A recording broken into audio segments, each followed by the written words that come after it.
I will call the meeting to order and start with introductions. I'm Commissioner Kyle Markstrom. I'm Commissioner Julie Shapley. Peter Wilmon, Commissioner. Kyle Eaton, Board Staff.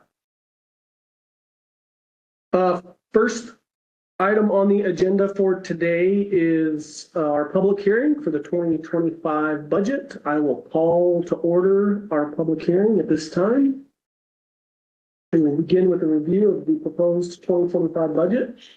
Commissioners, I would have you flip back to the very forward of your packets to where the public hearing portion of the meeting is. The Port of Centralia 2025 budget as proposed. We proposed a budget that's in the black. We are confident in our revenue numbers. We're also confident in the expense numbers. Largely, you'll see that CapEx is down this year. That's from us finishing up projects. We still have some projects on the books, but not to the size of building the ramp and the DOT work. So otherwise, pretty straightforward. Happy to answer any questions you may have. The commissioners all have an opportunity to review the proposed 2025 budget. Yes, I noticed in here that the levy, the 1%. Amy, could you give us a little information? I noticed it's for a very minimal amount of 1%, which is equal to about $11,000. Can you explain the difference between banking it and using it at this time and that type of thing? If the court decides not to take the 1%, which is allowed by law, we can bank that for future use. And so in the case of the city of Centralia, for instance, this year, they hadn't been taking their 1% and In years past. and they got to a point of a budget crisis and they needed additional funds. So they took their additional bank capacity, which I'm not quite sure what the percentage ended up being for them. It was a lot. Yeah. Yeah, and so rather than if they would have just kind of taken that 1% each year, it would have been less of a hit than that larger percentage that citizens are having to take this year. So by taking the 1% yearly, which is what I saw was very minimal, expand or minimal for the taxpayers. It basically just keeps us at a certain level that in the event that there is a budget shortfall, that we would not have to take a large incremental increase. Is that correct? That is correct. And then also, if you look at the whole levy for people who live within the Centralia School District, the port represents only 4%.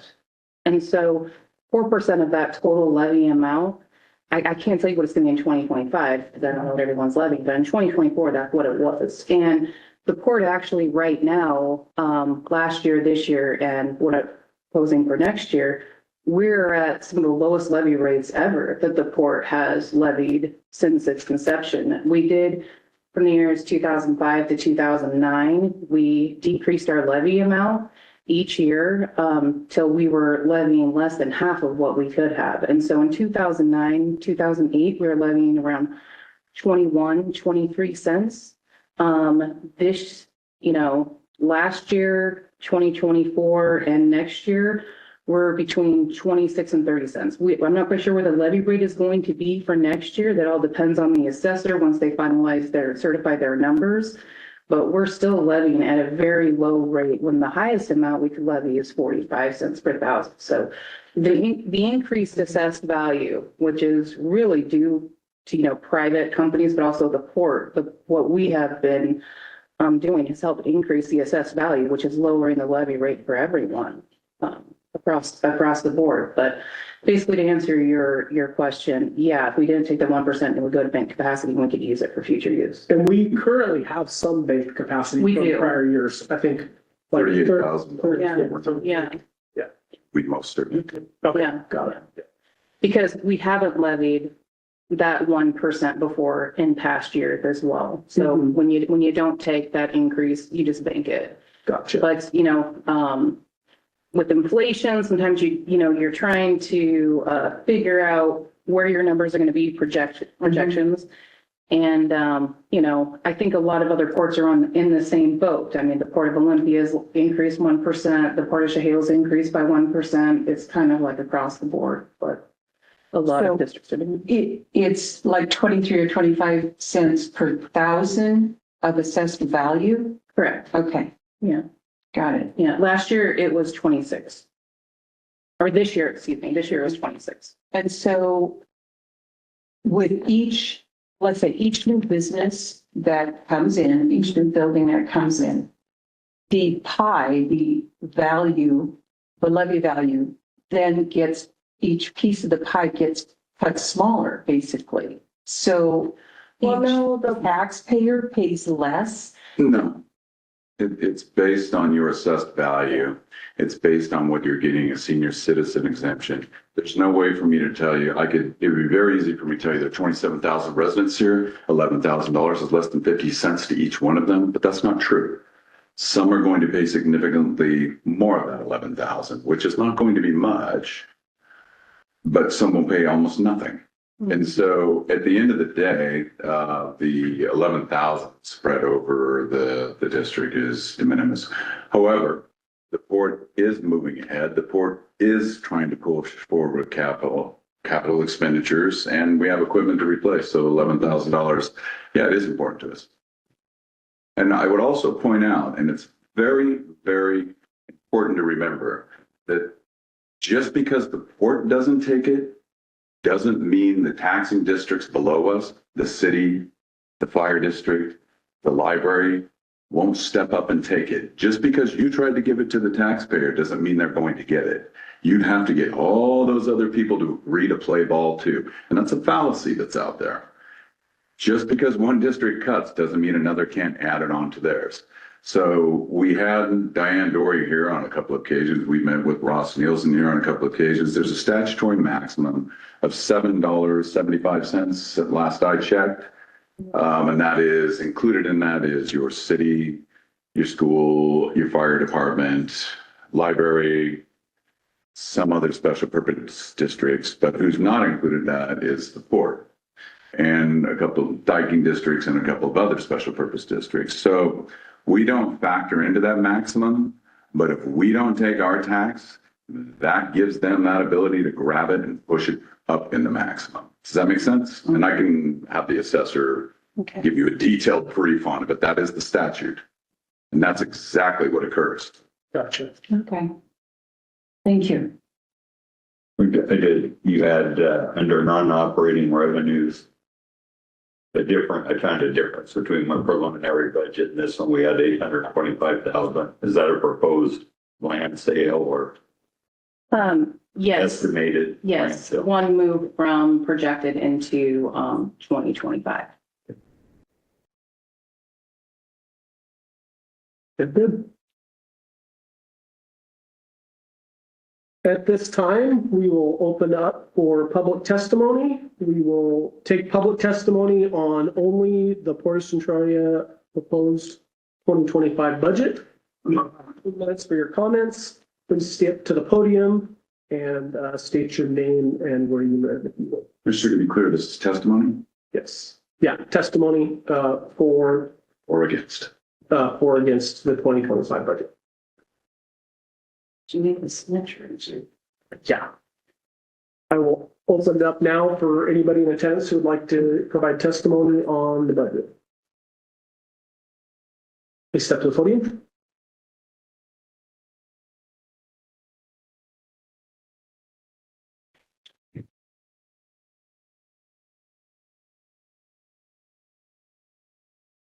Jan Bandit, Victoria.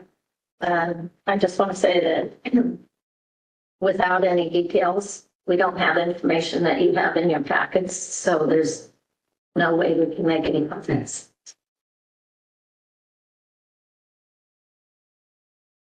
Mr. Crowner, were you signed in to give public testimony as well? Yes. Please step to the podium.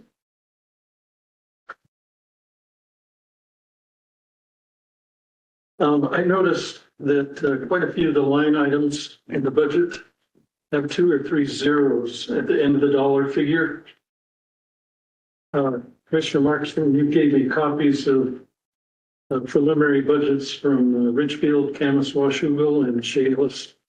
They have many line items that are given to the penny, including the totals.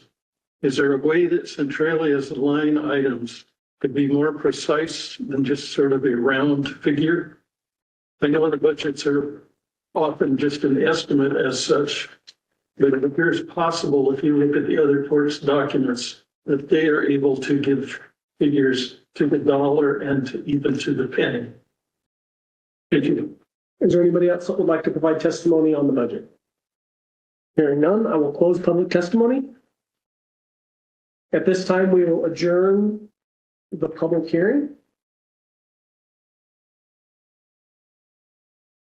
We will reconvene our regular Portage Centralia meeting at this time.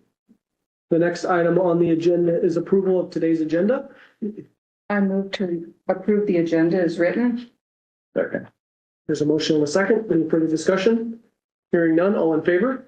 Aye. Aye. Opposed, motion carries 3-0. At this time, we will open up for good of the order public comment. This time during the Port Commission meeting is for public comment. This portion of public comment is for non-agenda items. There will be time during the meeting to comment on specific agenda items where action will be taken. The Portage Centralia Commission welcomes and encourages your comments and participation. However, public comment is not the time for the commission to answer questions. If you have a question and would like a follow-up at a later time, please leave us your contact information. For those attending remotely or those who are unable to attend, please submit your written comments to agraber@portagecentralia.com before 2 p.m. the day of meetings. We are all lucky to live in a great community where we are passionate about making this a great place to live. While everyone might not always agree on how to achieve that, it is important we recognize we can all be passionate about our ideas while respecting one another. You will have 3 minutes to complete your comments. When you reach your time limit, I'll ask you to wrap up. Please stand at the podium when giving your comment. And if you have a specific records request, please see Port staff for a form so we can be sure to get you the information you require. First person we have signed in for public comment is Jan Banovich.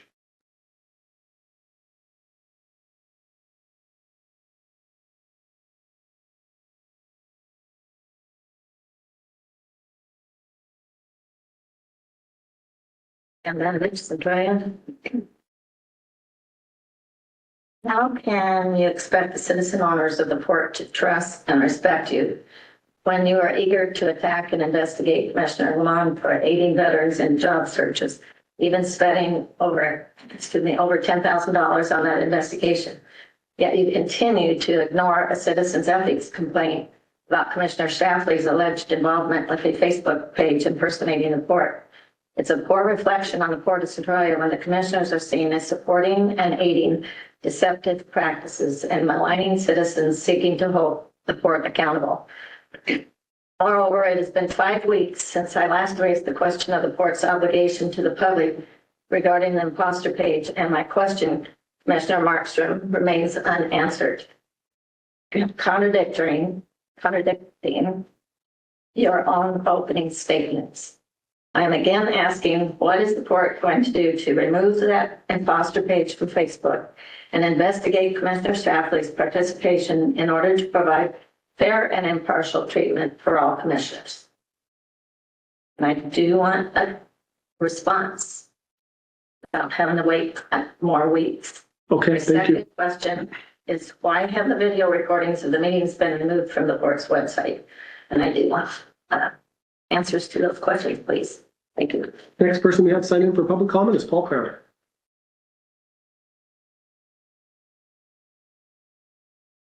This may pertain somewhat to the budgetary process. The podium and state your name again for the record. Paul if you can, Crowder. please.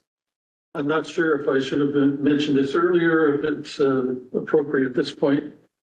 But I've been a member of the Lewis County Citizens Budget Committee for the past 3 years, along with 4 other residents representing the 3 districts of Lewis County, who sat together through over 60 hours of budgetary meetings that have included requests from all of the departments of the county government, such as the sheriff, jail, the courts, district court, superior court, roads, public health, and more.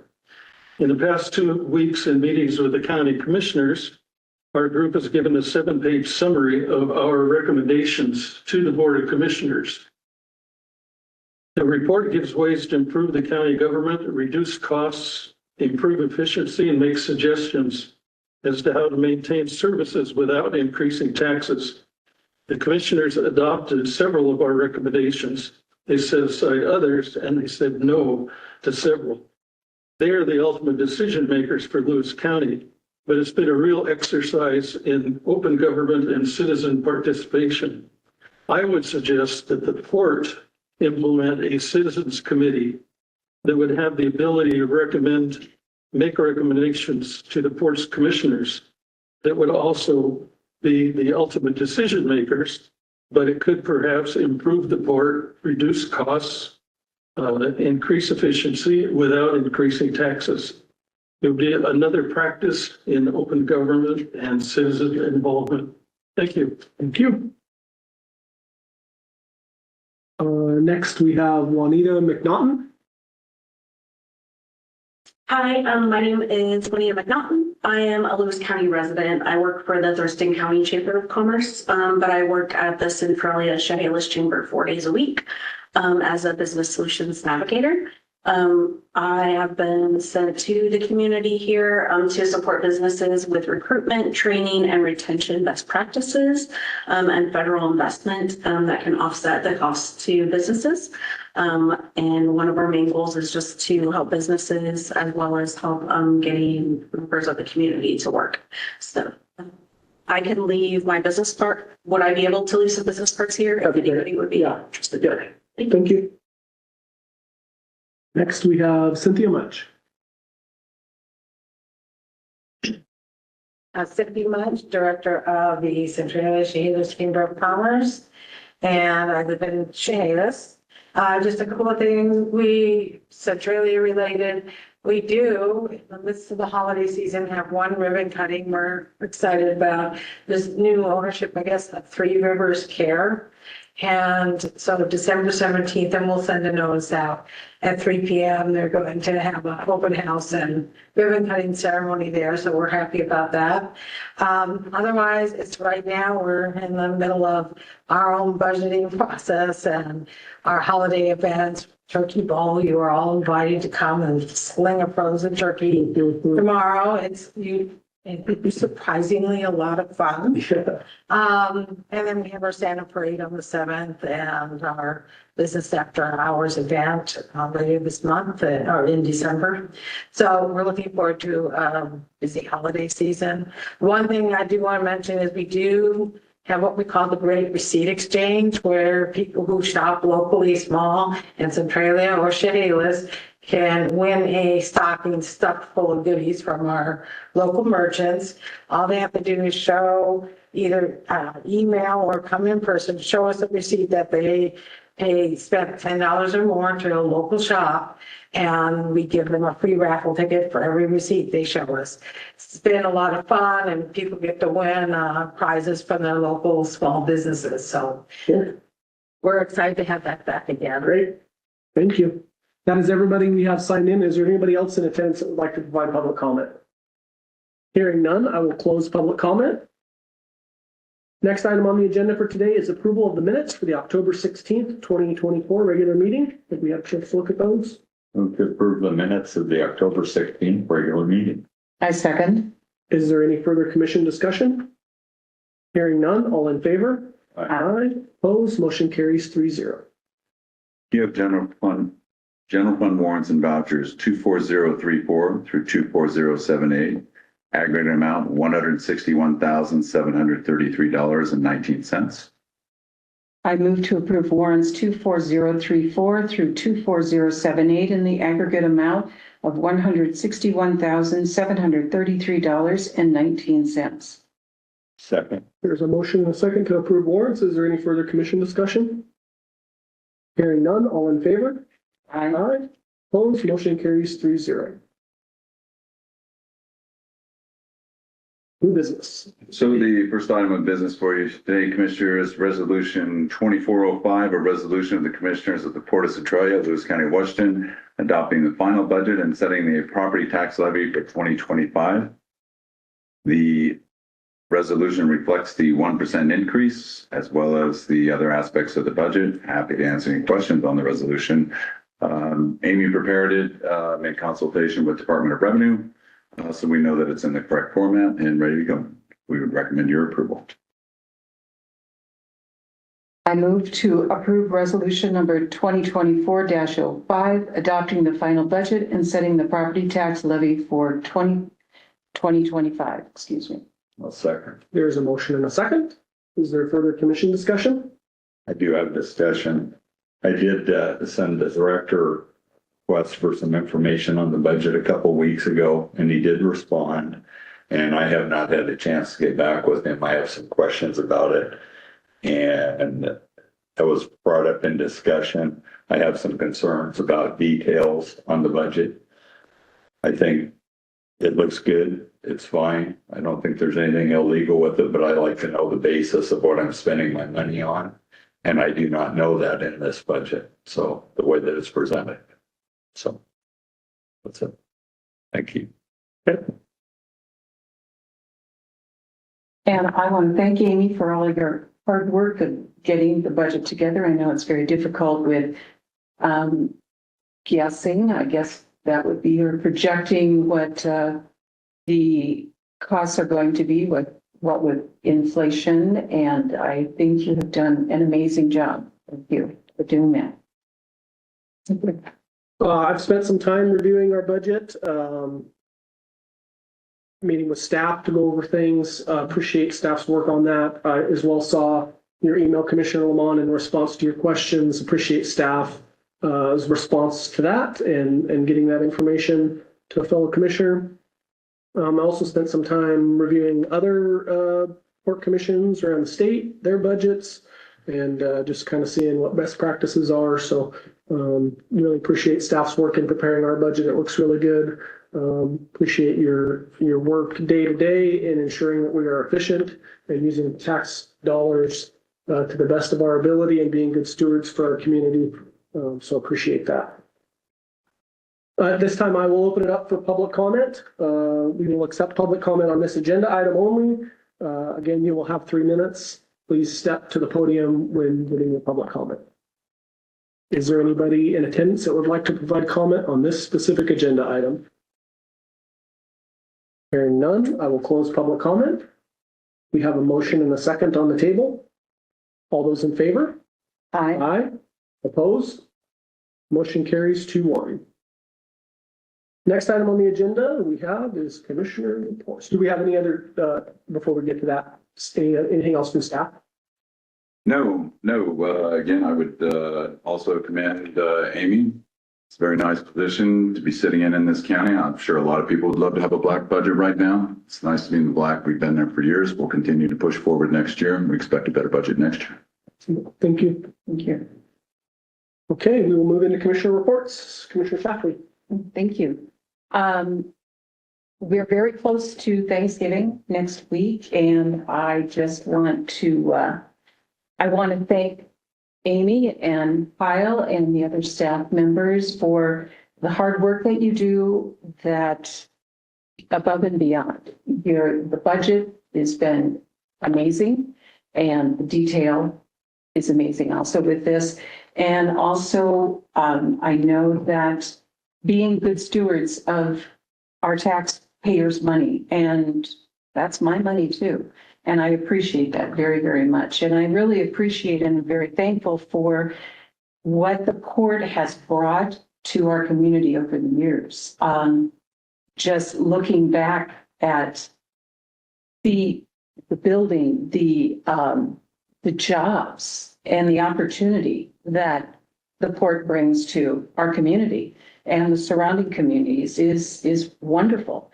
And being in the black is amazing. And I commend you for doing that. And it's great. And I really appreciate the input from and working with the other commissioners too. I'm just very thankful for this community and thankful for the port. Thank you. Commissioner Lamont? I have a few questions, probably for the director. In the last minutes, we talked about or maybe 2 meetings ago, we talked about the sprinkler. What was the outcome on that? You were gonna get with the city and see if we could get some reimbursement from them on that. Where it stands now is the city is denied responsibility. Unfortunately, the contract was under their name, so only they could administer it. We have a city sidewalk that's still open. We have a city street that's still open. I look forward to meeting the new city manager. They haven't had, they've been in flux too over the last few months. And so when the new city manager gets on the ground, it's one of a myriad of things we'll be addressing. But we expect it to get addressed, and no, we don't expect the port to expend a penny for it. Yeah. Okay. That's good. Nor should we. Also, there was also in the last minutes, we talked about the Harrison Street and the interchange, Sandra, and you had a meeting, and you said it said in the minutes that those plans were sent to our engineers and planners for check. Do you have a copy of the plans? Can I see them? No, I don't. You'd have to get those from Lewis County. Okay.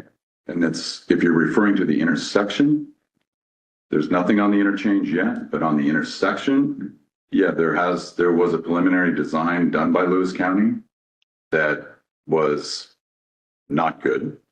Did not serve the taxpayers' interest in any way. And after meeting with the county and the city, the county agreed, and they're going back to revise those plans. So when we get those revised plans back, yeah, we'll get them out there to you. Okay. Let's see. Well, I kind of mentioned it before, but I would like at some point that we should have a strategic planning meeting. I mean, I can't recall that we've ever had one. The 6 years I've been here, 6.5. It's where are we going? What would we like to do with the port? And I tell you, kudos. The budget does look good. I appreciate what you're doing, and it's probably just fine. I just like to know a little bit more detail than what I got. And we're supposed to do an annual review of our employee by the first, or are we doing that today? By the first meeting in November. I didn't see that on the agenda, so. And I think that's it for me. Okay, thank you. Thank you. Oh, one more question. Is anybody doing the Washington Public Ports annual meeting in December? Was there something on the agenda? I don't know. So, I've seen the agenda. I didn't see anything pertinent to the Ports to Drive. To it. no. Nothing that would motivate me to spend that kind of money. Called networking. In every job, so I don't need to network. Yeah. No, I don't believe it. Okay, no, just asking. I've been to a number of, a handful of the WPPA meetings, and they're fine. They're definitely tailored for the much larger ports, Seattle, Tacoma, Bremerton. The subjects they cover generally are much more tailored to those larger organizations, but we'll keep an eye on their agendas, and if there's something that. And in fairness, those organizations pay the freighter. Oh, yeah, I mean, they fund. It should be their agenda, but we don't have an international airport. We don't have a shipping terminal. And those are very complicated issues that are constantly evolving. And while I might see those things as interesting, they're of no value to the taxpayers I serve. Yeah. We are members in good standing of the WPPA and do appreciate what they advocate for on behalf of all ports. I don't have much of a commissioner report today. Again, appreciate staff, appreciate the community coming and giving us comments today on all things, including the budget. Happy Thanksgiving to everybody next week. I will entertain a motion to adjourn. I move to adjourn. All in favor? Aye. Oh, sorry. I'm good, second. You second it, sorry. All in favor? Aye. We are adjourned. Thanks for tuning in.